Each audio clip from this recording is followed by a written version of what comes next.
అందమైన ఈ విశాలమైన భూమి భయపడినట్లు ఒకానొకప్పుడు విజృంభించిన హిరణ్యకశ్యపుడి శరీరమును తన పదునైన గోళ్లతో చీల్చిన నారసింహుడు పరమపావనమూర్తి నిలిచిన స్థలము.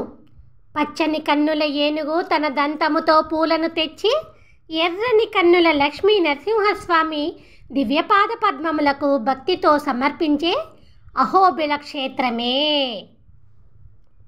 గర్జించే పెద్ద నోటిలోని మెరిసే దంతములతో బలవంతుడైన నారసింహుడై తన పదునైన గోళ్లతో ఆ హిరణ్యకశ్యపుడి వక్షమును చీల్చి చంపిన శ్రీహస్తుడు లక్ష్మీ నరసింహస్వామిగా నిలిచిన స్థలము. విల్లు చేపట్టిన కిరాతకులు యాత్రికుల గుంపుపై పడి దోచుకోకుండా యుద్ధరంగమున మ్రోగించే నగారాధ్వనితో మారుమ్రోగే అహోబిల క్షేత్రమే.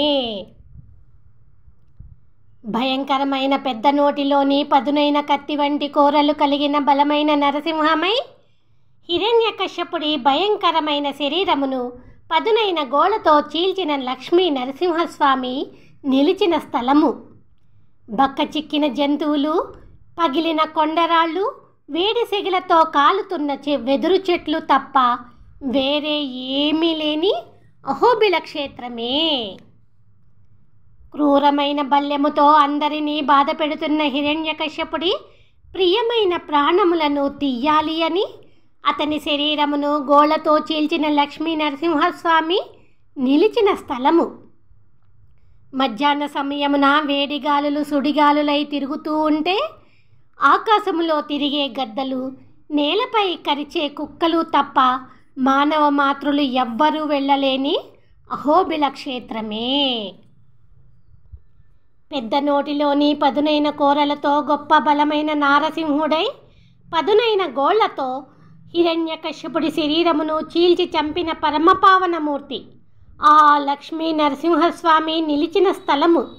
విశాలమైన ఆకాశము మధ్య నుండి సూర్యుడి వేడి కిరణములు భయంకరమైన అగ్నికీలలుగా మారి ఎర్రని సుడిగాలులై వీస్తూ ఉండగా దరిదాపులకు కూడా వెళ్ళి చూడలేని దేవాలయము ఉన్న అహోబిల క్షేత్రమే.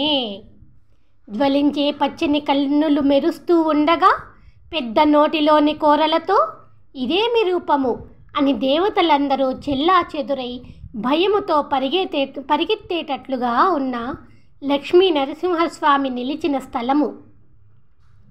తిరుగుతున్న ఏనుగుల గురించి విశాలమైన దారి పక్కన చేరి ఉన్న వెదుర పొదులలో పులులు మాటు వేసే అహోబిల క్షేత్రమే.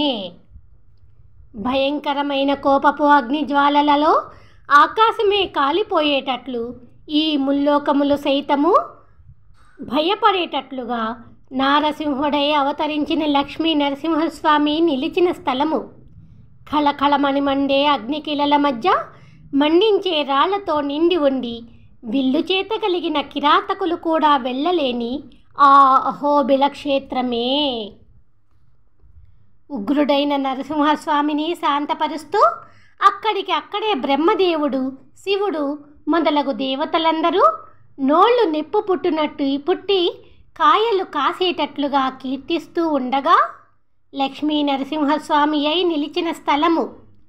రాళ్లదారి మధ్యన గలగలమని చప్పుడు చేసే వెదురు గడల రాపిడికి నిప్పు పుట్టి ఆకాశమును ఎర్రగా చేసే అహోబిల క్షేత్రమే.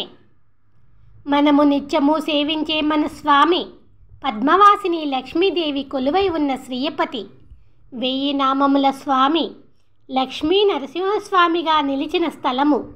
ఉసిరి చెట్లతో, వెదురాకుల చప్పుళ్లతో, కీచురాళ్ల ధ్వనితో, రాళ్ళు రప్పల దారులతో నిండిన అహోబిల క్షేత్రమే.